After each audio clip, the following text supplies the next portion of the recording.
Welcome, everyone, to episode 163 of Dial the Gate. My name is David Reed.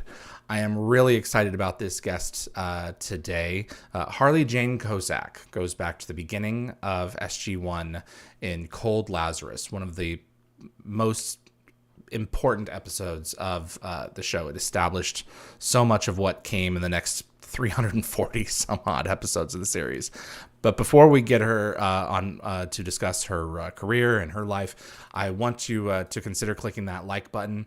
It makes a difference with the show's algorithm and will definitely help YouTube grow our audience. Please also consider sharing this video with a Stargate friend. And if you want to get notified about future episodes, click on the subscribe icon. Giving the bell icon a click will notify you the moment a new video drops, and you'll get my notifications of any last-minute guest changes. And clips from this live stream will be released over the course of the next few weeks on the Dial the Gate and GateWorld.net YouTube channels. As this is a live show, Harley is with us right now, and so if you are in the YouTube chat, you can submit questions to her, and my moderating team will go ahead and add those to a document that we're watching, and we'll get those over to her in the second half of the show. But without further ado, Harley Jane Kozak, Sara O'Neill in Stargate SG-1, an award-winning author, and also audio producer of book content as well, narrator. So where's the word? I've got the word up here somewhere. How are you? I'm great, David. Thank you for having me here. I'm so excited. I'm so excited to have you. I have been a fan of yours for years now, and you know, it was just when you said yes, I was like, oh man, this one is going to be great. So do you know how important your role is in this one episode of the show to so much that came later? You know, I think I'm more aware of it now that I have written books myself. Okay. And also that I've had children myself, because we're talking an episode that goes back, is it 25 years? Yes, exactly. Okay. My math is not my strong suit, but that's a long time ago. And also, I have to admit, and I'm sorry if this offends anybody, but I wasn't really aware of Stargate before I was hired. And I don't remember many of the circumstances that led up to it. I think I had worked maybe for Jonathan Glassner on something. And I think that's how I got the job. I don't remember auditioning. I think maybe they just called my agent. I just don't remember. But I remember that suddenly I was in Vancouver, which is a great city, and I've worked there, several times. And I remember meeting Richard Dean Anderson, which was thrilling, even though I wasn't like a fan, but he was delightful. Of course, he was famous enough that even if you didn't know his work, you knew him, right? Right. And everybody was extremely nice. And I'm not sure, but I think I might have filmed all of that in one day. Really? Wow. And I'm not sure about that. But it was quick. It was compressed. Maybe I'm wrong about that.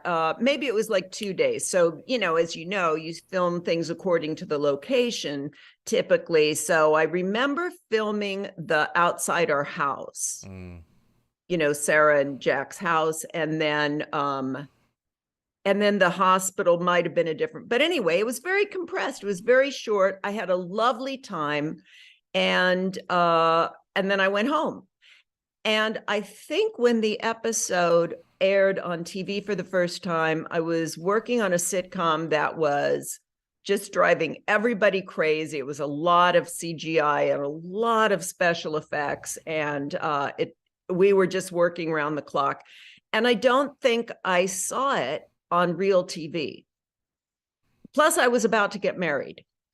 So, things were busy. I had a lot going on. And so I don't know at what point I saw the episode, which is crazy. And then I remember, here's what I do remember. It was so sad. Reading that script, I was crying. I was crying so much. And then, of course, when you're filming, you're hoping to be able to cry when you're supposed to cry. And I remember thinking, oh, I didn't cry enough. But now, here's the funny thing. So I was watching it last night, right? And I was crying so much. My daughter said, what is up with you? I said, I'm watching this episode. And anyway, I think in retrospect, I think Sara cried enough. I think the shock of seeing her little 9-year-old boy was so intense that there's times that the tears aren't your first response. I think it was perfectly fine. And it was the most moving episode. And just, Richard Dean Anderson working with himself as both aspects of himself was so beautiful. And then, of course, I had to go back and watch the first episode, I guess the pilot, which I think was maybe a 2-hour pilot. It was a long time. Anyway, I was up really late watching Stargate, and I thought, how could I not be a fan of this show? I'm crazy about Star Trek, the original series, Star Wars. I love sci-fi. How did I not see this show? What I love most about sci-fi and, a lot of other genres as well, is that team atmosphere. Yeah. I love a story about a team. And that was so beautiful. The origin story of how the team came together. And honestly, I think I'm going to be a retroactive fan of the series. I think I'm going to watch the whole thing. I think I've been going through your website here, and we'll pull it up, harleyjanekozak.com. You have your interests posted about 2/3 of the way down, and I was honestly going, why isn't Stargate on here? And it was, I think, because I'm looking Obi-Wan Kenobi, I'm looking Buffy, and it's like, I can't wait to talk to her about this show because I think she'll love it. And I have friends who are just watching it now, having watched me do this, and they're like, oh yeah, I get it. It's like, I just didn't know about it before, and you're in the thick of it. You're working on this stuff, you don't have time to sit down and watch it. So I get it. But I discovered Buffy the Vampire Slayer, years after the fact. But I remember when I was doing this sitcom that was in 1997, when Stargate, I guess, premiered, right? And my daughter on the show, who is this little, 13-year-old, let's say, she was saying, do you watch Buffy? And I said, what is Buffy? And anyway, this kid said, you got to watch Buffy. And then as I went through my life in the ensuing, next 10 or 15 years, so many people that I really respected as artists were closet Buffy fans because they had kids that got them watching Buffy. And I finally thought, okay, I got to see what this is about. Well, now I feel that way. And I watched all 7 seasons all the way through. I have 3 kids who think they're not sci-fi fans. I have to go to Marvel movies by myself. Aww. I tried. I did my best, but I raised them wrong because none of them are fans of this. And they roll their eyes and, oh, there she is watching Buffy again and crying. So now I can see that that's going to happen now with Stargate. It's a great, go back to the movie first. I would. Oh, because yeah. Your story begins in the film. Your story, Sarah's story, because the opening shot of the O'Neills in their house is she standing by the window, and the Air Force is coming in to reactivate him to send him on his first mission, and the kid's death is fresh, and he's literally in the kid's bedroom holding the gun in his hand, contemplating killing himself, and that's what you guys picked up from in the movie. We're obviously a year later, She's dealt with a huge bulk of this grief and is beginning to move on. Her dad's there with her fixing the vehicle, and then Jack just shows up, out of the blue and asks about his son, and your reaction is perfect. It's like, what do you mean? Where do you expect Charlie is to be? Having no idea that he's an alien. Right. He says things that are odd.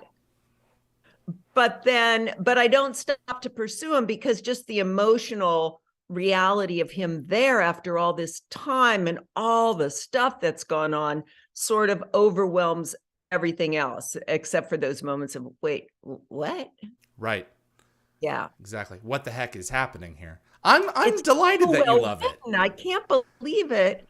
And I only knew, I guess I only remembered my part of it. Well, because I wasn't watching the show. Of course, the show hadn't premiered yet. So all I really got was episode 6. Like that was the script I had when I was acting in it.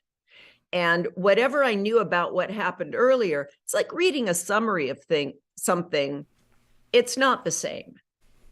So you read and you go, okay, and spaceship and whatever, and aliens, whatever. All I really cared about was my emotional reality as this woman who lost her little boy and whose husband then couldn't deal with it, like taciturn Irish guy takes off. Actually, she divorced him. Oh, okay. Yeah, but still. But still. And then they divorced each other, but she left. Yeah. Okay, but it says they're separate. Like that's somebody true. in the show says, but they're separated. Also, I should have gone back. Was she wearing her wedding ring still? I didn't look for that detail. There's a shot somewhere. It wouldn't surprise me. I saw a flash of something and I thought, that's an interesting choice. Why would I still have a wedding ring on? And then I thought, well, maybe we're just separated and not divorced. But, sorry. Was that? No, you're fine. Noise. Okay. All right. Cool. Welcome to my world. Here, there's noises too. Okay. So, but okay, thank you. This makes sense. Now I'm because as I was watching last night and I was so taken up with everybody else's stuff in the episode, not just, my story, which is a very actor-like response. Or, where's my line? Where's my scene? But I was so taken in by the other characters and what they were doing, and then trying to think, well, wait, what's up with this guy? And I'm sure when I was on the set, things were explained to me in great depth. Like, okay, here's the story. This is your husband. You haven't seen him in a year, but he's an alien. But then later in the episode, it's the real guy. And you're not really coming to grips with the fact that he's an alien, but he's saying they must have filled me in a lot, right? I don't know. But maybe it would have been better to leave you clueless. I mean, because she doesn't have access to this information. That's right. But they would have said, yes. Where's Charlie? That's weird. Yeah, that's true. And he says this, that's weird. So, because, you could see it in Sarah's reactions, like just those little moments of, okay, I don't know what that's about, but let's get back to the, stay on point here. Right. There was so much that they wrote into that. It was really compelling and, very moving. And then it got me so curious, like, well, what is up with these people and what's the story? And how is it that there's a doppelganger, a double of himself, an avatar? Exactly right. And then how does my son just metamorphose out of, like, what's up with that? The only thing that I found, if I were to do it now, I would have raised my hand and said, okay, somebody explain this to me, because this doesn't make sense. If a mother loses a 9-year-old child and the child miraculously appears in front of her, like a 3D, like she can actually touch his hand. I don't care how much she loves her husband and how compelling that relationship is. I don't think she would take her eyes off that child until they take him away, even knowing that he's not real, even knowing that.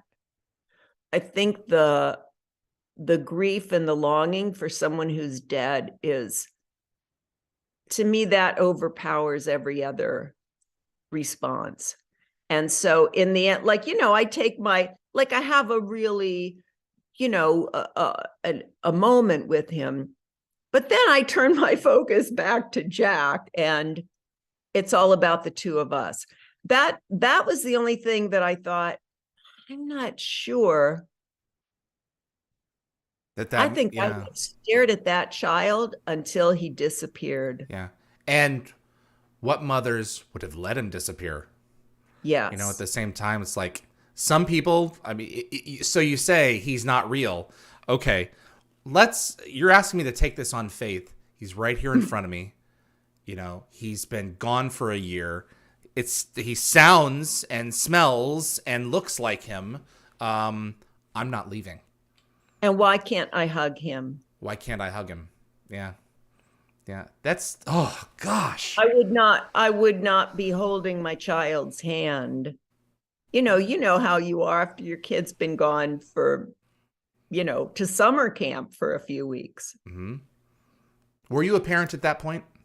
No. Okay. No. Mm-mm. So having since been, would have likely informed your eye line and like everything. Wow. Yeah. So I'm curious as to whether I made that choice or whether that was a directorial choice. And it could, let's be real. Richard's the star of the show. Yeah. So, as a writer and as you focus everything toward he's the one that the audience needs to follow, not the little boy who's an alien, and not me, who's never going to show up again. It's Richard. So everything needs to be, centered on him for so sure. I understand that as being in the TV world, but just as an emotional reality, I would second guess that choice on my part. Yeah. Such a big component of this show is the duality of the world in which these paramilitary officers and enlisted live. And they have to balance their life on base with the knowledge that there is a portal to other worlds and an active alien threat knocking on our door against people who are going about their daily lives in their daily loops, getting up, getting coffee, going to work, coming home, seeing their kids and going to bed. And fixing their car. This is important. And our experience with Sara was one of the first times that we saw outside of the base. This is very early on in the show. And to be frank, it only gets better. Where we're dealing with, I have to be off world at, 0900, but my father has cancer and I have to get back and see it. Those are elements that come into play later on in the series. And they work so well together because, what if you just stumble across a piece of alien technology or something that can cure that parent of that cancer? Oh, yeah. And it's like, what do we do with this? Do my own personal interests come into play here? What am I willing to sacrifice for my own personal? That's not exactly what happens later, but we are dealing with those questions as we watch the show, while they're trying to have some semblance of a normal life and deal with extraordinary situations. It's one of the best aspects of the show for taking place in the here and now because it's completely relatable. Can I ask, and pardon me for asking Stargate questions, but is there kind of a Prime Directive like there is with Star Trek? That's a great question, because when we're going through the gate, we are visiting a couple of advanced. There's a story reason why there aren't a lot of advanced races, but we are basically going through and monkeying with other cultures in terms of what they believe. We are as far away from Prime Directive pretty much as you can go, because we are going out there to interfere, to free people from false gods. So yeah, that's a very valid question. And it creates its own problems as a result. there are planets that are Oh, nuked as a yeah. result of us visiting them. You know, Oh, wow. there's one later on in the show where two warring nations find out that there are aliens, and one of them controls the Stargate. Can you imagine how the others feel not having access to that technology, and they go to war? You know, that's what's so brilliant about the show. Well, that's also a key difference between Star Trek, for instance, and Stargate, because Stargate took place in contemporary times, whereas Star Trek was in the future. An idealized humanity. Yes. But we get to see how we deal with these things. Yes. So Stargate was more like contemporary, what we understand of as the military, including when soldiers have to be deployed somewhere and they can't go home necessarily just because their father's dying of cancer. Right, exactly right. And guess what? I mean, you can imagine what happens when other nations find out that we have access to this technology and they don't. So the geopolitical machinations are ridiculous, and we have to lean on our extraterrestrial allies a little bit to help reinforce the point that the gate is where it probably should be. It's crazy. I mean, start with SG-1. And yes. I will reach out to you and see how you think. Yes.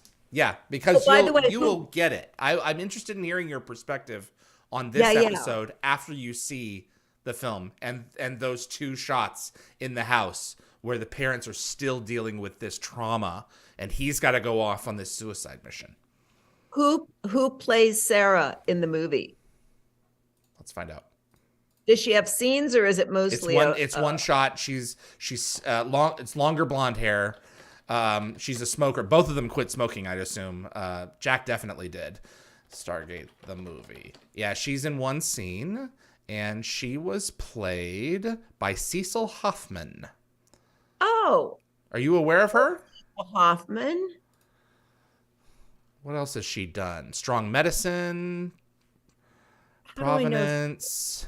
ER, Picket Fences, LA Law. So she hasn't been anything since 2001. But yeah. I do know Cecil Hoffman, and she was a contemporary of mine. I can see her face in my mind's eye. Yeah. Okay. Yeah. Sure. Yeah. She's in it for a blink, and that's it. But it's enough to establish the characters on their journey, and everything of that. It's one of my regrets about the show is that we never saw Sarah again. I would have loved to have come back to that character, to have at least seen her happy, to have at least seen her move on. That's such a horrible thing that you don't move on from the death of a child, but at least see her happy. And we have to imagine that she did. That there was. Yes.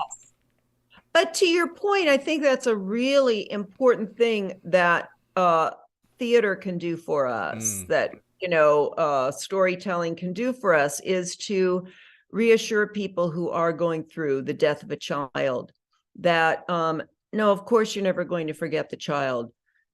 No, of course, you're never going to stop dreaming about them and having moments of what if, but you will be happy again. You will be as happy as you were before the death of your child. It'll be different, but you are capable of the same, heights of happiness. You deserve to experience joy. Yes. You don't have to bury yourself along with your child. Yeah. Yeah. That's a tough thing for a lot of people. I imagine this for anyone who has suffered the loss of a child. This would be a tough thing for anyone to watch, because we can all say, well, you don't have to do X, Y, or Z. Like, for instance, that's great. Don't bury yourself along with your child. But it's one thing to say it. You will for a time. You will, and who knows how long that will be. Yep. It'll be different for everybody, but there will come a day. Yep. When the grief will ease, and you will be able to remember your child without that stabbing pain in your heart or that big hole in your stomach. Especially if your child was happy, Yes. and developing it happily. Yes. Have you seen The Deep End of the Ocean? No, but Michelle Pfeiffer, Treat Williams. No, I think I read the book. Okay. It's a good movie too. The parallels are very similar. in terms of the arc of the grief. So, You but in know, that it's case, hard for me to watch or read. And when my children were little, I could not watch anything that was a thriller that involved a lost, kidnapped, stolen, or murdered child. And and I thought, man, like that's a lot of literature that I can't read anymore. But when my kids got older, then it started to come back. And in fact, I narrated an audiobook that was about a death of a little girl, like a pretty brutal murder. wow. And so I regained that ability to watch that. But as I was watching last night, I realized, wait a minute, I've done at least 3 or 4. I have played that mother who's grieving. And I remember really well the effects of that. And I think that bled into my real life, because I used to have well, I guess every parent does. It is every parent's nightmare, but it would really, really distress me to think of anything happening to my children. And yeah. And then I realized, wait a minute, I've played that role several times on screen or on stage. So yikes.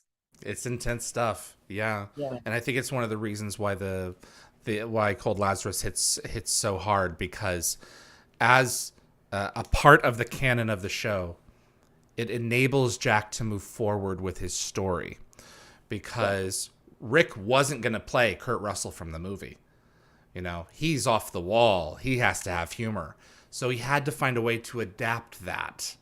And this episode dealt with one of the reasons why he's so off the wall, because as fans, we know that he's now going to have to suppress a lot of that self-loathing and move on from it in his own way. So, and it's a great coda to the film, and it launches him into a new headspace for the show, because now he has a group of 3 people who love him more than life itself and will go through that gate to whatever come what may. So yeah, what a treat. You're in for a real treat. Hey, Tell us about how you came to. I want to get to your writing particularly. Tell us about how you came to acting. Who are your heroes? Who opened these doors for you? well, I'm the youngest of 8 kids. Oh my gosh. My father died when I was a baby. Yes. So my mother raised us, and she was a music teacher. And we ended up at her first job after my dad died was at a small college in North Dakota. And she was on the music faculty. And so there was a college opera production called an opera called Dido and Aeneas. And my mother played the sorceress, the bad person. And they needed some angels, and I was recruited from kindergarten to be an angel. And that experience of being on a brightly lit stage, and the house lights were I think we had 1 rehearsal in an afternoon. My mind was blown, and I got to wear red lipstick and a white angel gown. And it was so thrilling, scary, dramatic, that I think it was, that set me on the road to destiny from that moment. I mean, I wanted to be other things, a painter, a veterinarian, but probably from age 10 or so, I thought, no, I really want to be an actor. So I was pretty single-minded about it. And I grew up mostly in Nebraska, my mother's job following the North Dakota gig. And when I was 19, I moved to New York. I went to the School of the Arts at NYU, which is now Tisch School of the Arts. And I spent about 9 years in New York City, and then got a job in LA, moved to LA, and I've been here ever since. Wow. I came here for work. I didn't mean to live here, but here I am. Wow. Has it been fulfilling? Some years later. So Has it has it been as fulfilling as you'd hoped? yes, yes, it was. And one of the funny thing is, well, when I was approaching age 40, I'd always loved writing. And I always knew this was like a side by side passion of mine. But I always thought I was a writer in service to my acting career. And I started to take a class at some point. I'd written a bunch of things, like a play and, a novel that I never finished, and a screenplay that I never finished, and a musical that I never finished. But it was just sort of a thing I did on the side. And then I took a class in it. And my teacher was so encouraging, and he published two of my essays in the Santa Monica Journal, which was quarterly through Santa Monica College. And it was so thrilling. And I loved being in a place where I was judged just on the quality of my words. I didn't have to worry about how I looked, what I was wearing, if I was too fat, if my skin was bad, if my nails weren't, like all the Hollywood, like, man, you got to be camera ready all the time. And nobody cared about that. And it was really thrilling to me. And I was approaching 40 and the roles were getting less interesting. I was playing the mom a lot. And I just sort of gradually realized, I think I'm a writer. And then I got married. I had 3 children, like in my 40s. So that was late. Yeah. And boom, boom, boom. And then I was doing a series when I was pregnant with my first child. And they didn't want the character pregnant. So they replaced me. Oh. And I thought, but I've never been fired. Anyway, it all worked out fine. I was married to a litigator, so he pointed out to them that we were already into production and it was pay or play. So they paid me ultimately to go home and finish my novel and have my baby. And so it all worked out fine. And I just thought, it's a sign. And so I raised my kids pretty much without acting. I mean, I did a few odd things here and there, and waiving my salary to do this little film or an educational something or other. But mostly I was at home, and I had a 4-book deal with Doubleday, and I was really happy, and I didn't know if I would ever go back to acting. And then I did. Like one day I woke up, my kids were in middle school. I thought, I could actually go to auditions and things. So I've been doing that. And then a few years ago, I realized that I had spent 13 years as a volunteer at the Braille Institute narrating books on tape back in the old days for free. And then I remembered, wait a minute, but then my agent called up and said, hey, I know you do this volunteer thing. Would you be interested in narrating a whole book? It was, books on tape. This was back in the 90s. And I went, yeah. And I narrated one, and it won an Audio Award, which was so brand new. I didn't know what that was, and nobody did. Well, now it's a really big deal. So anyway, a few years ago, I thought, I wonder if I could revive that career. And of course, the entire landscape has changed in 25 years, but I sort of figured it out, and I have a little recording booth in my closet upstairs. It's the best space. Yeah. It's the best spot. There's no sound can get out around your clothes. It's great. So what won the Audio Award? Which story? It was a category that no longer exists. It was a book called Honky Tonk Hat, and the author was Karen Kajewski. and I don't think it's available Okay. anymore. I have it on little cassette tapes. It was an abridged audiobook, which Oh, was okay. its own category. So the category of abridged audiobook, I don't think exists anymore. And it wasn't my narration that won the Audie, but the book itself Right. did, including my narration. So I claim it on my website. Of course. And but you gotta like search back in the archives to find, yeah. But Absolutely. anyway. Tell us about is the Woolley series the 4-book Yes. epic from Doubleday? Tell us a little bit about that. So this was she's an amateur detective, which has an illustrious tradition along the lines of Miss Marple, was probably the earliest, most famous amateur detective. She's a greeting card artist. She lives in LA, and she just, falls into murder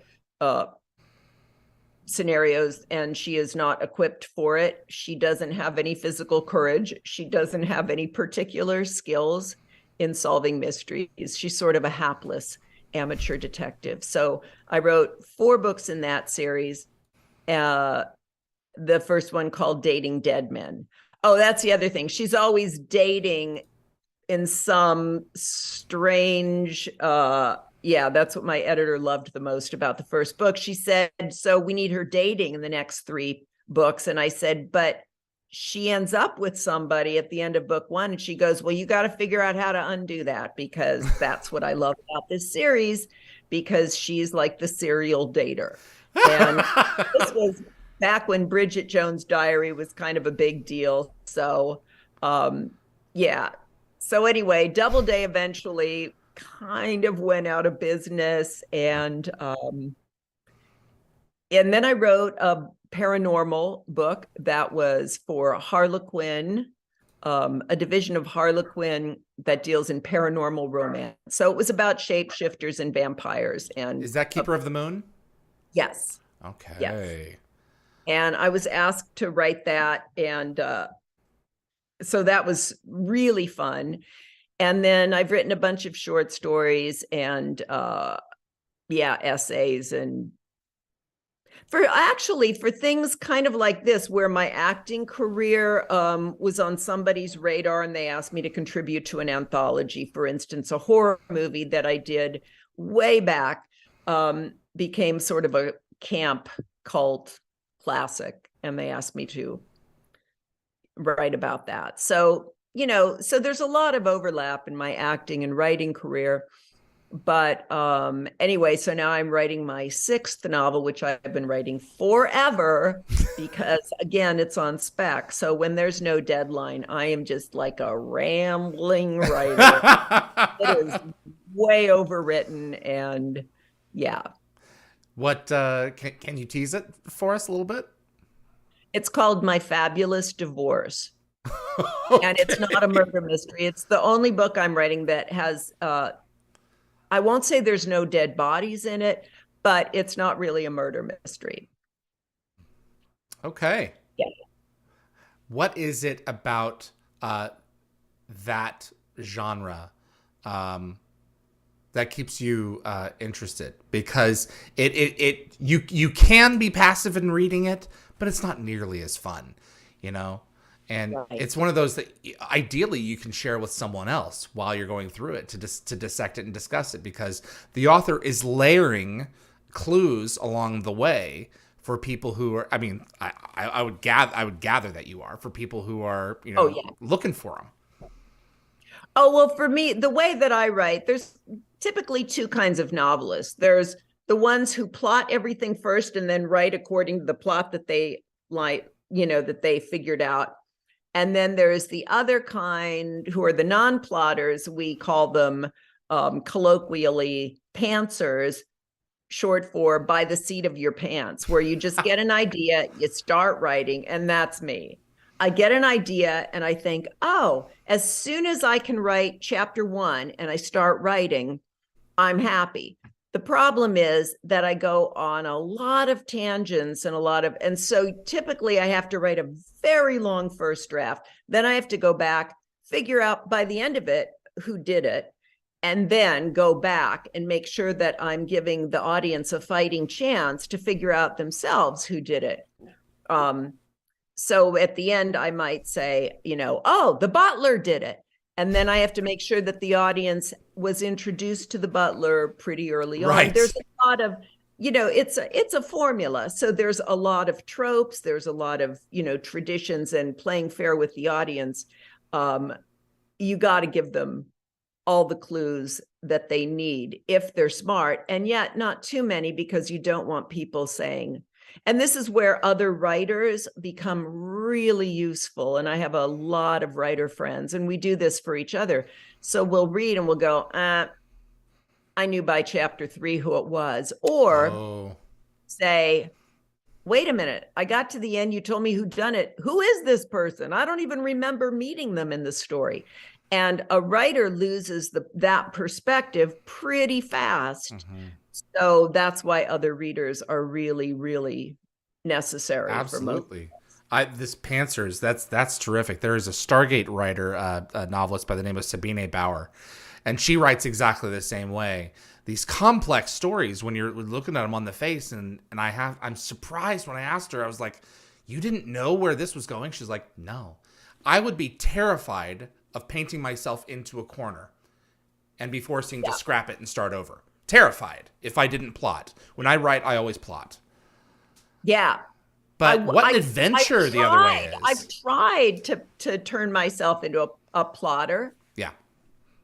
And sometimes you're forced to, because you might have an editor or a publisher who says, I need an outline. So then you got to come up with an outline. Now, typically they won't try to match your finished manuscript 8 months later with the outline, but you still have to force a story into like 3 double-spaced pages or whatever, right? So yeah, they want to be sure that you're not going to get stuck and not deliver them. Well, I guess that's a part of it, the product, but they also want to see what the product's going to look like too, like an idea of it. So, man, that's tricky. It's so tricky. But the other thing is, I really, every time, there's so many moments, I'm sure you see this too, right? In your work, where you go, how the heck am I going to get, like, I know where I start from. It's not, how do I get from A to Z, but how do I get from Q to Z, or even W to Z? It's those moments of, oh, no, how do I... Mm-hmm. And then you're in the shower or out for a run, and suddenly it's like the skies are opening in the Hallelujah chorus, because you figured out the solution to some really tricky thing. Stephen King talks about going through the same thing with The Stand, where he realized that he was in a rut with the characters once they made it to Colorado. And his solution was to blow up half of his characters. Yes. And it's just like, you have to, sometimes you have to kill your darlings. Well, I have discovered in every murder mystery that I've written, which is only 5. Only 5, folks. Only. Oh, come on. Well, that's great. As you know, well, like compared to Stephen King, who's right. Okay. Whatever, 300. But I've discovered that somewhere around page 200, I'm at that point where it's the long slog, and the only way to inject some energy is to kill somebody that I didn't expect to kill. Every single book it happens. The problem with what I'm writing now is it's not a murder mystery. So what are you going to do? It's a genre with fewer rules. And what do you do if you can't just kill somebody? Mm-hmm. It's a literary problem, which is why it's taken me all this time. There are plot twist generators out there online that you can go to. You flip it and it says the antagonist declares their love for some or something, whatever. It's just it's hilarious. But yeah, you have to work your way through it, and that's writer's block and everything else goes along with that. It's like, okay, do we have to? I know where we're going, but at this point, we have to shake this up. Yes. So, yeah. I have a Richard Dean Anderson story for you. Please. Okay, so I'm sure I just set it up badly, but so the year would have been, let's say 2006, okay? And I'm married, I have 3 little kids, and I'm living in Topanga Canyon in California.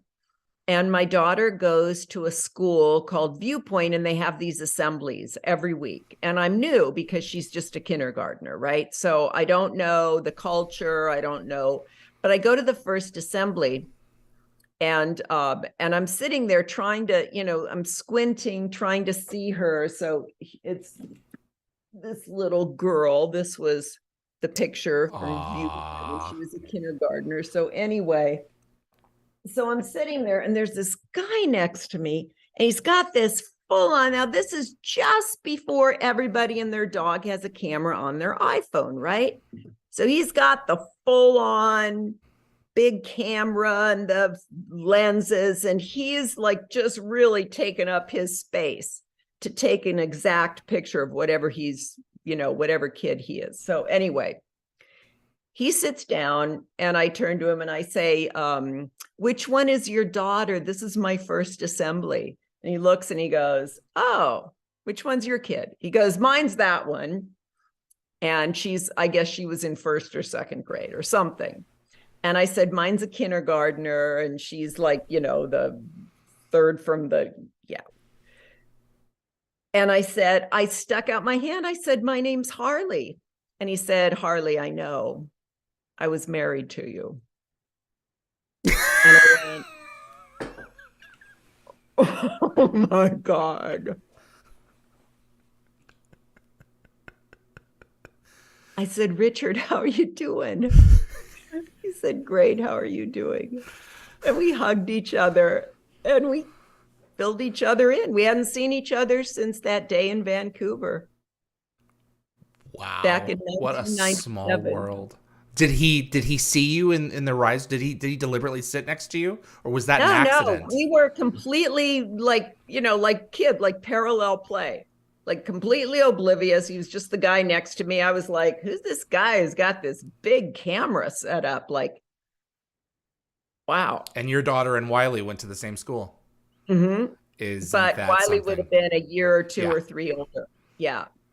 Man, that's great. He was born in 2000. So anyway, so he said, we like, what are you doing these days? He said, I don't act much anymore. I do this. And I went, I don't act much anymore either. I've got twins who are in preschool, and then Audrey, who's there. And I said, and I write novels now. Wow. It was so interesting. Like, wow. We both kind of got out. Right? You don't have to be in one fixed thing throughout your life, Yeah. You can dabble here and there, and that's okay. It was a revelation to me. I seriously never thought until I was about in my late 30s that I would ever do something other than be an actor and like live and die on stage. And yeah. What's next? What do you think is next? I assume grandchildren, at some point here. Well, Audrey, that little girl just graduated from UCLA. All right. And my twins are just 20. So maybe a little while. Yeah. I'm kind of hoping it's a little while. I was glad they all got through high school without making me a grandmother. And they're just 3 really interesting and wonderful kids, but I don't see any of them about to get married and have kids yet. So, right. But I really do believe I'm a writer. I'm a novelist at heart, and acting figures into most of my novels. And I feel like if I never act again, that'll be okay. But if I never wrote again, that would not be okay with me. So my big plan is to finish this novel, because I already have figured out like enough to start the next one, number 7. But I got to finish this one first, because otherwise it's just like the big unfinished. It's just taking up so much psychic weight in your headspace. Yeah. Yes. There is something extraordinary, and it hasn't happened to me in a long time, about you form an idea for a scene in your head, and I don't know if this is with you, but it is with me. I've got to drop everything and get my laptop out and vomit it into Microsoft Word, and I'll sit there for 2 or 3 hours, and it's there. It's like this realized thing that could not stay in here anymore, and yes, I've got to get it out, because it's all there. Oh shoot, I've got to get this thing out, right? It's all in play. I don't know if I'll be able to keep it in this shape for long, because it's a flexible material in your mind, and then when it's on paper or in the computer, it's concrete, and you want it to be exactly right. Yes. Yeah. Don't you think, David, that sometimes you are channeling? Yeah. This isn't entirely me. Some people claim to literally be channeling from other spirits. Yeah. Well, it's not that I don't believe in other spirits and channeled writing, but don't you think that we all do it to some degree? I mean, no, we don't always do it. Obviously, if you have an assignment, you got to write. Right. Yeah. You got to spit that out. I will wake up in the middle of the night, and my subconscious has been dancing with something. Yes. And I pull it out, that piece of it, because I recall it, and I'm like, why has my brain been there? Why? It's it's interfacing with something else. I think it's plugging into something else, and I think that's where a lot of our creativity comes from, because when we're turned off, we're just free. Yes. And then we come back, and it's like, okay, I gotta go get some coffee and start my task and get in my life loops, so that I can bring home the bacon. But when you plug in and do it for Stargate. Yeah. But when you plug in and you do a story and you're chewing on that scene and those characters, you're not making the characters talk. Those characters are talking. They are their own self-contained entities. And you can't stand in their way, or they'll push you out of their way. Oh, yeah. And and it is terrifying to think, oh my God, I'm going to lose this. Right. Because you can lose it. You can come to a grinding halt, and it's like, I can't remember where my end is, where my end point in this line of thought is. And it's not, I can't manifest it as good as it was in here. Yes. So it's crazy to experience. But what a high. I completely understand where you're coming from. So I was asked to contribute to an anthology of short stories that were Sherlockian. So inspired by the works of Arthur Conan Doyle, who wrote Sherlock Holmes, right?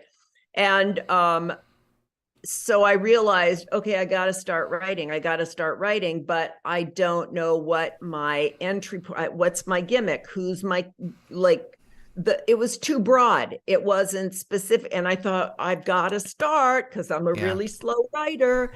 And one day I woke up, and a voice in my head said, this is the first line of the short story, write it down. And so I wrote it down, went back to sleep, woke up, looked at it, and went, what? Where did this come from? And the sentence was, it's not every day that you come home to find your cat has turned into a dog. What did you do? What? What? Well, I thought, who am I to argue with that voice that wakes you out of a dead sleep and says, write this down? So I thought, all right, well, that's my starting point. It's not every day you come home to discover your cat has turned into a dog. So I wrote that down, and I just thought, it's like a game. It's like a writing prompt. It's like an exercise in a creative writing class. Like, here's the prompt. Figure yourself out of it. Yeah. So I thought, all right, well, this is inspired by Sherlock Holmes, so it's coming home. I'm in London, and it's not an apartment, it's a flat. Mm-hmm. And what's my character doing there? Is she British? No, she's an American visiting London, but why? And how did the dog turn into a cat? And you know what? Or how did the cat turn into a dog? And a story started to evolve from that. Now, I will say it's the closest I've ever come to emailing my editor and saying, I got to give the advance back. I'm not happy with this story, but you know what? A friend of mine, a writer friend, said, no, it's fine. It's fine. Send it in. And it ended up not just being in the anthology, but being added to something called Best American Mystery Stories of 2019. So that was very exciting. What's the title? I want to read it. Oh, it's called The Walk-In.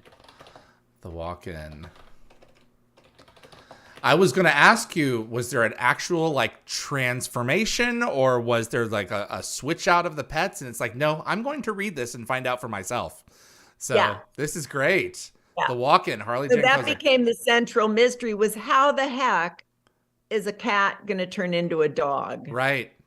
Is it an actual like transmutation, or has someone switched your pets? Exactly. Or is it the world as we know it, or is it something paranormal or extraterrestrial? So anyway, I'll let you. Yeah, that's great. Because the sentence is inert enough by itself that you can take it. She could just be like trivially saying, well, my pets changed. Like, what's really going on? That's cool. Yeah. Thank you for sharing that. For the sake of the game. That was the original anthology, For the Sake of the Game. Okay. And then also Best American Mystery Stories, or Best American. There's a series where every year they look at various genres of stories. And all right. Yeah. All right. That's great. I have some fan questions for you. Yes. You got a little bit more time? This has been so cool. I love chatting with a fellow writer. Lockwatcher wanted to know, you were on only one episode of the show.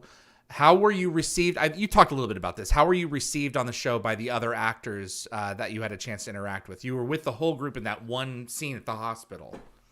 Super nice people. Super nice. And even though, I mean, as you know, even if you're just in a small scene, you tend to you meet each other at maybe the table read, in hair and makeup, at your costume. Anyway, they could not have been nicer. And it's not easy to walk into somebody else's show. So I've been a guest star on many shows, and I've also been a series regular on shows where we have guest stars. And it's very exciting to have new guest stars come in every week when you're a series regular, because it makes things more fun. It's like going to school and you have, a substitute teacher. So anyway, a new guest star. So I've been on both sides of that. And some shows are just more welcoming than others. That one was extremely welcoming. And it probably helped that they were just 5 episodes in, and they were all like super enthusiastic, happy to be there. You know, if you're on like season 12 of something, right, people tend to get a little tired. And which SG-1 almost had. So yeah, they weren't guaranteed 4 seasons out of the gate when they were with you. They knew that they had guaranteed 4 years of work. That's got to be huge for an artist. Oh, so huge. So they were super. It's, when you come onto a show and go, I'm a huge fan, and they're already over. It's like, yeah, fine, thank you, I'm over it. But these people, it hadn't premiered yet. So they didn't have huge fans yet. So everybody had stars in their eyes. So I just remember it being a really happy time. And also I knew that this show had rabid fandom, because later when I started to do book signings, like I would do book tours, and inevitably somebody would show up with a DVD case and say, would you sign my Stargate? And So I thought, wow, you guys are serious. I was only an episode, and they go, "Oh no, but it was an important one." That's Yeah, exactly of right. course. It's the origin story. Mama Knox Erica, I love your cup. Where did you get it? Oh, let me see. Ah. I'm sure I got. Ooh. I'm sorry to say, I'm sure I got it from Amazon because I really like my mugs. I'm a coffee addict. I can understand. Alanachi, dear Harley, heartfelt greetings for your fans from Russia. We remember how nice it is to chat with you. I heard you love fantastic fiction. Did this happen after participating in SG-1, or have you always loved fiction? Oh, you mean just fiction in general? I believe that that's what they're meaning. Yeah. Okay, yes. Oh, yeah. Oh, no, I've been reading since, like, a voracious reader since I was, yeah. No, I can remember Lady and the Tramp was my first book that I ever read, the little golden book. And yeah, I've been reading ever since. Is Lady a spaniel in the book? Yes, Lady and the Tramp. Yeah. And it's just like a little, like, maybe I've got it here. You know what I mean? In America, the little golden books, Yeah. the tiny little, yeah. With the trim on them, yeah. Yes. Exactly. So this is an interesting observation. Tinman said, do you know if you were chosen for the part due to resembling Amanda Tapping at all? Because there is a sexual tension that runs throughout the show that O'Neill and Sam are attracted to one another, but they can't manifest it because they're in the military together. And Amanda Tapping and I had the same hair. Exactly. I thought, what are the chances? Did everybody in 1997 have the same hair? I couldn't believe it when I saw it. In fact, usually several times in my career, they've made me change my hair, either cut it or dye it so that I don't look too similar to somebody else in the movie. In fact, my hair used to be pretty brunette, and I went blonde because I did a movie with Elizabeth McGovern, and they wanted there to be more contrast because we were best friends, and so they made me go blonde because Elizabeth had the brunette market corner. So, and I've been blonde ever since. But I looked at Amanda and I went, "We have the same hair." That can't be unintentional. I think as well. Yeah, I think that. But nobody told me. Again, this comes from being pretty ignorant of what the whole gestalt was because the show hadn't premiered yet. That's true. Yeah. And I don't think I had access to the previous 5 scripts even to read them. So got it. Yeah. One of the reasons for Sam's short hairdo was it was Air Force regulation.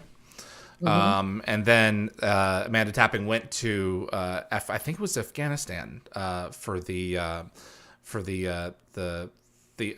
sea tour, the tour where the actors go and visit the military, and all the actors had USO the USO tour. Yeah. And all the females on the base had long hair. And so when she came back, when they started shooting more additional episodes there, I think they were on the movie at this point, they let her keep her long hair because at that point it's like, well, if the Air Force is doing it, then so that's that story. So a lot from greetings from Russia. Another one from Russia. Lucy K. Just thank you for your roles in films and TV. We love them. So nice. Здравствуйте. There you go. Do you have any memories of working with the Bridges on Wind Calls the Heart? Oh, or is it Into the West? No, Hearts of the West. Hearts of the West. I couldn't get them. Okay, thank you. Yeah. Beau Bridges he's honestly the best husband I've ever had. And that's hard to, I mean, I've had some really good husbands. So not only was I married to RDA, as you say, I was married to Bill Pullman. Yes. I was married to, oh gosh, where'd my brains just go? Arachnophobia. Oh my God. Speaking of which, arachnophobia. You know, Julian Sands, the actor. Yes, I know. He's disappeared. Yeah, it's awful. It's so, my Yep. daughter knows Mount Baldy where he's hiking. It just anything can happen, you know? We never Yeah. know. It's terrifying. If anybody is of a praying Mm-hmm. bent, please pray. Absolutely. Yeah, they haven't I don't think that they still haven't found him, and at a certain point it's just like, man, you know. Ross Jennings, Jeff Daniels. Jeff Daniels, Yeah. yes. Wow. Yeah. Great Okay. husband. But Beau Bridges was something special. And that was a show that was just plagued with, unlike SG-1, that show was plagued with problems and having to do, like, mostly production problems and union problems. Mm. And um, the union that is for like hair, makeup, cinematographer, camera guy, like that union went on strike. Anyway, it was a nightmare. It was a nightmare. So there's, you know, as we say in the writing business, conflict reveals character. So you know who people are. Like in the good times, everyone, it's pretty easy to be nice, right? But when the chips are down and things are awful, that's when you discover people's real character. And I have to say, Beau Bridges is one of the most deeply good people I know. He's just a great guy. He's a He good was a guy. great guy to be with in the trenches when things got really bad on that show. But we had such a great writer, such a great, yeah, the guy who created that show, so talented, so funny. It was a great show to do. Did you know that Bo is the base general for the last two seasons of SG-1? No, I got to watch it now, obviously, Yeah, all the way to the end. he But repl- wait a minute. So Richard leaves at some point, yes? he started cutting back his time in season 6 through 7 and 8 to spend more time with Wiley. Season 8, he takes Don S. Davis's place as the general of Stargate Command. Season 9, Bo comes in. Wow. Yeah, it's a long story. It's like MASH, actually. Oh, In yeah. terms of the character replacement, it's very thoughtfully done. So Yeah.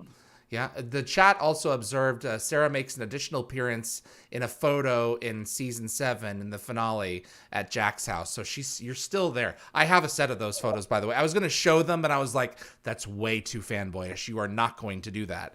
So I have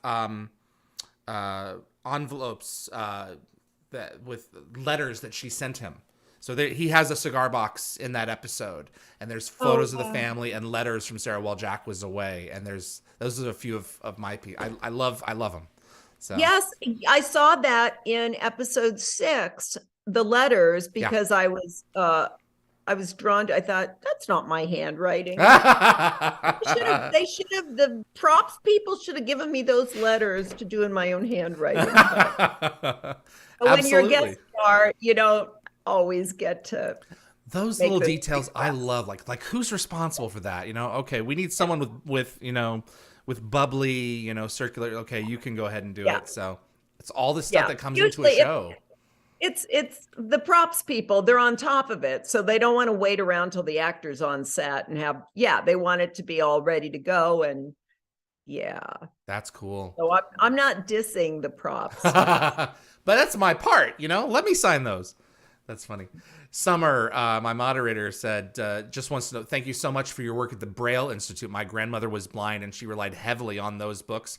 I also volunteered when I was older. So glad that you're continuing this work in a different way as technology evolves. Yes, I loved it. That's really cool. Matt Witten's audiobook. So you are involved is it the audio version for Killer Story? Is that correct? Yes. Okay. And also his novel before Killer Story, which was The Necklace. The Necklace. Another really hardcore thriller. Oh my God, both of those books. He really knows how to ratchet up the suspense. And in both books, I had to stop narrating at the end because I was crying. Oh, Like really, wow. really very moving and exciting books. Is it easy to get sucked in to the material? Yeah, it's impossible not to, Okay. really. I mean, actually, okay, I'll say this. For nearly every book I have narrated, I cry at it's like, well, you know, when you finish a project, there's just this sort of like huge exhale of, and then often it's followed by like a little burst of euphoria, which is then followed by depression sometimes. Do you read the book beforehand, or are you? Oh yeah. Okay. Now at the Braille Institute, I never did. Okay. And the couple of jobs that I had before my comeback, I didn't read beforehand because I was just not used to reading beforehand. And also there was a director like on the set, and but now I wouldn't dream of not doing it because there's all sorts of artistic decisions to make. Like I have to figure out how many characters there are, who's got accents, what are the words that I either have to look up or names that I have to contact the author and see how they want that done. Like some artistic choices.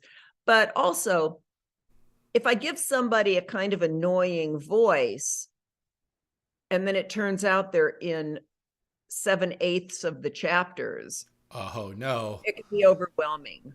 So you have to pace. You have to vocally pace yourself with the characters. Yes, Ah. and also, I mean, I tend to go pretty low key on the differentiating between character voices. Like I don't do a lot of lowering my voice for a guy, but I do some. So you just want to make sure that you don't have suddenly a chapter where there's 7 people and they all sound alike. Like you need to make choices at the start. And I've had to go back and redo chapters, like when things don't quite well, in Matt's book that I just did, I narrated one character and then realized when I was all done with the chapter that she came from New Zealand. It's like, okay, how did I Oh not see no. this when I first read it, and also when I just narrated it? So I had to go back and give her a New Zealand accent, which I had to go research because I don't have a New Zealand accent. Just No, readily. that's not necessarily easy to do. Do you have a producer assisting you when you're going through this, or is it just No, you? Okay. this is just me. So I'm producing Yeah. and narrating. And the first couple books I did, it took me forever. Like I did a friend of mine, her series, and I said, would you mind being my guinea pig series? Her name is Patricia Smiley. She's a really good writer and a really good friend. She said, sure. So I said, I'll just do it for free. She goes, no, I'll pay you. Well, I'm glad she paid me because it took me forever because there's so much technology to figure out. But after the maybe first 4 books, I realized finally what every narrator realizes once they start to get a lot of work is you've got to outsource things. So then I started working with a sound engineer who does the final edits for me because he's way faster and way better than I am. And what will take me like 7 hours takes him a half hour. So Yeah. Acknowledge your limitations. So, yeah. yeah, that's so cool. I love the growth of companies like Audible and the audio just industry, and especially now that we've moved past physical media. So abridgments, I agree with Stephen King. Generally, abridgments are the pits. Oh And yeah. so Oh you're yeah. missing chunks of a story that are sometimes arbitrarily excised. Oh, I So don't even know who did the abridgment on Karen Kajewski's book that I did 100 years ago. But now I'm not sure I would do an abridgment. I mean, how awful for the writer. exactly. Yeah, we're taking a third of this out or more. Yeah, or So more. I mean, you have to do that if you turn your own novel into a screenplay, which my Correct. friend Matt is, he's very adept at that, but he started out as a, TV writer and screenwriter. But that in itself is like, that is a form of abridgment. But at least it's a different medium, and what you Correct. lose in pages and dialogue, you make up for in getting, visual Cues. storytelling. Yeah. Exactly. As long as the actors are intent on really replicating that content as best as possible. Sometimes they may want to take it in a different direction. So it's like, yeah, but I need you to hit these beats. So this is cool. Actors. Right, actors. Harley, this has really been this has been terrific. Thank you so much for joining me. This is really cool. I had a blast, and now, of course, I'm going to become a fangirl. I think you're in for a real treat, and all of us are here with you through that. So I'd love to check in on you in the future when you've seen more. And I'm going to be in Malibu stalking Richard Dean Anderson. If he still is there, I don't even know, but... Get your DVDs signed.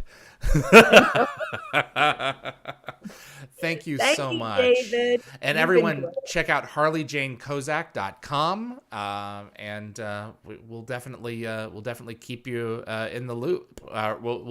We'll keep your adventures in our loop. So, thank you so much. I'm going to wrap up the show on this side. Perfect. Harley Jane Kozak, everyone. That was just a treat. Thanks so much for tuning in. We do the show for free. YouTube, we make it available for free, and we do appreciate you watching. But if you want to support the show, buy a t-shirt. We offer tank tops, sweatshirts, t-shirts, hoodies, in all ages, as well as cups and accessories at dialthegate.com/merch. All you have to do is click on the merchandise tab at the top on the dialthegate.com page and check out as fast and easy. You can use your PayPal or credit card, and that's what we've got. My thanks to my producer, Linda Gategabber Fury, for helping to make this interview possible with connecting with Harley, and to my team of moderators who I have every week making this machine work. That's Summer, Tracy, Jeremy, Reese, and Anthony. You guys are the best. And big thanks to Frederick Marcoux at Concepts Web. He's keeping the website going week to week. So thank you so much for tuning in. My name is David Reed for Dial the Gate, and I'll see you on the other side.